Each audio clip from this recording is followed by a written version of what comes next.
Assalamualaikum warahmatullahi wabarakatuh. Bertemu lagi dengan Intip Sejarah. Hari ini kita akan mempelajari materi masuknya bangsa Belanda ke Indonesia. Pada saat Portugis sudah masuk ke Nusantara, Belanda bukanlah suatu negara yang merdeka, tetapi sebuah wilayah yang terdiri atas 17 provinsi, yang mana ke-17 provinsi tersebut bersifat otonom. Otonom yang dimaksud adalah mengurus wilayahnya sendiri dalam berbagai bidang. Secara de jure, ke-17 provinsi tersebut merupakan bagian dari Kekaisaran Romawi Suci. Pada tahun 1549, Kaisar Romawi Suci Charles V dari dinasti Habsburg menetapkan bahwa ke-17 provinsi berada di bawah kekuasaan dinasti Habsburg dan ke-17 provinsi tersebut disebut Habsburg Netherlands. Pada tahun 1555, Charles V menyerahkan kekuasaan atas Habsburg Netherlands, Napoli Sisilia, Lombardia, dan wilayah jajahan Spanyol di Amerika kepada putranya yang bernama Philip II.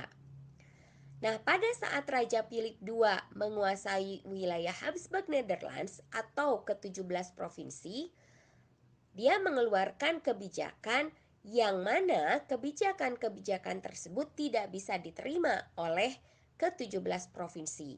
Sehingga akhirnya memicu konflik atau yang kita sebut sebagai Perang 80 tahun. Nah, kebijakan-kebijakan Philip II apa yang akhirnya bisa memicu Perang 80 tahun? Yang pertama, Spanyol melarang gerakan Protestanisme atau aliran Calvinisme, di mana penduduk Belanda yang menganut Protestan pindah ke agama Katolik. Yang kedua, Spanyol memeras 17 provinsi dalam bentuk pajak. Yang ketiga, Spanyol mengancam otonomi serta kebebasan politik warga ke-17 provinsi.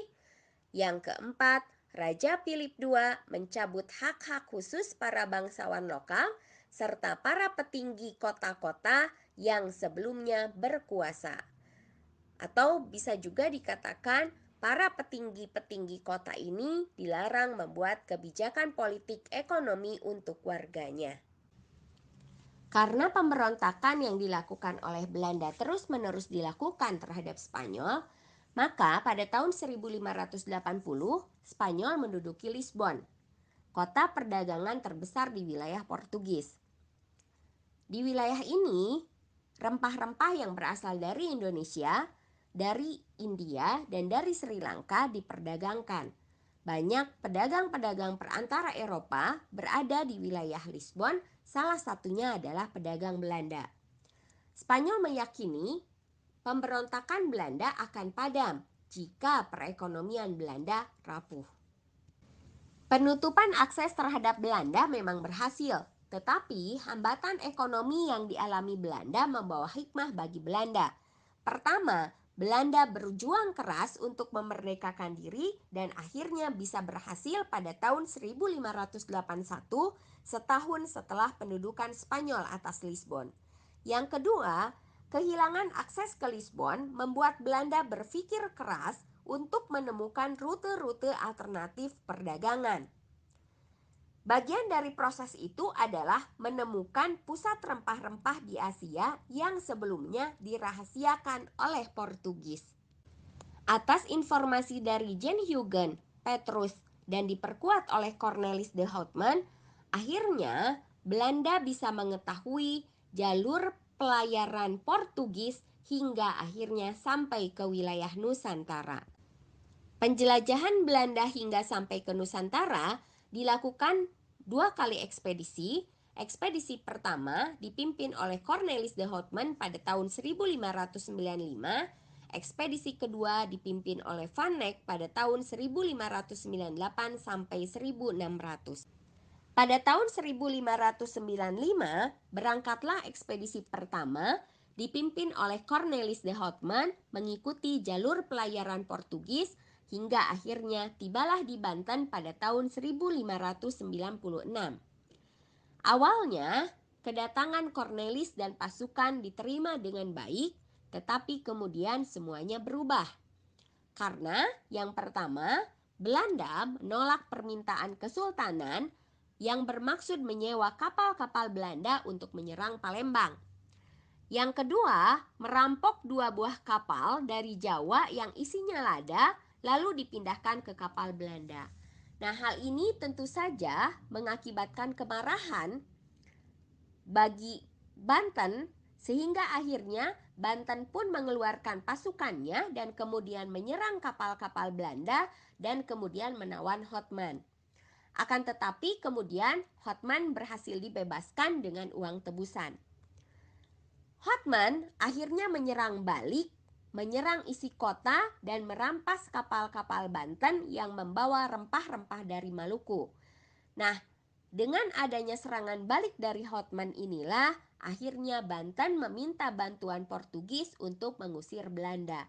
Sampai akhirnya Cornelis pun berhasil diusir dari wilayah Banten dan kemudian kembali ke wilayah Belanda dengan membawa rempah-rempah yang sangat sedikit.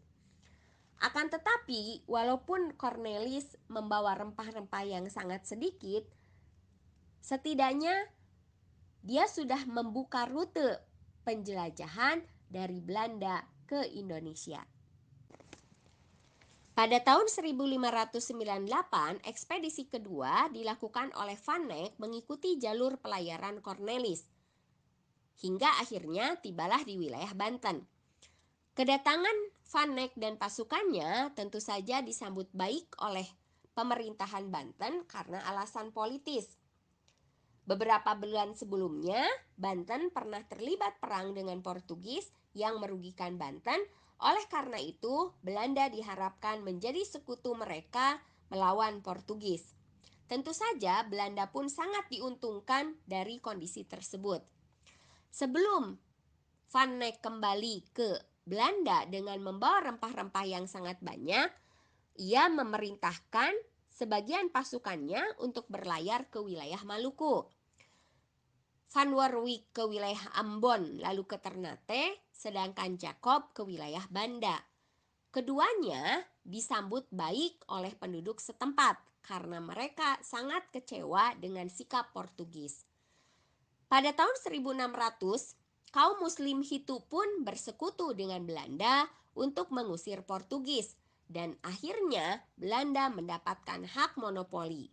Pada tahun 1605, Belanda memaksa Portugis untuk menyerahkan pertahanannya di wilayah Ambon dan Tidore. Pada tahun 1623, Kepulauan Banda akhirnya dikuasai oleh Belanda. Nah, setelah menduduki Indonesia serta memonopoli perdagangan rempah-rempah, bagaimanakah kebijakan-kebijakan dan sikap-sikap Belanda selanjutnya? Tentu saja nanti akan kita bahas di pertemuan berikutnya pada perkembangan kolonialisme dan imperialisme Belanda di Nusantara.